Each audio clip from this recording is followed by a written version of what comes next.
isa to sa mga nakakamiss mga lalabs sa probinsya. Yan, may mga sariwang pagkain, like ng isdang yan, mga gulay, yan.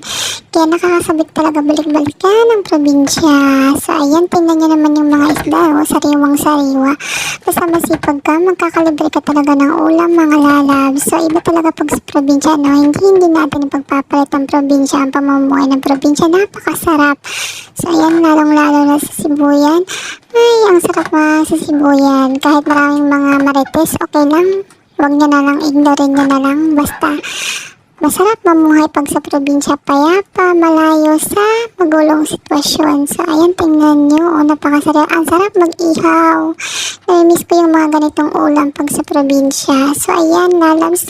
Kayo, namiss nyo diba ang mga ganitong pagkain sa probinsya? O, diba? Napakasariwa ng mga yan. Basta masipag ka, makakalibre ka ng ulam. Yan. Ganyan na ganyan sa probinsya.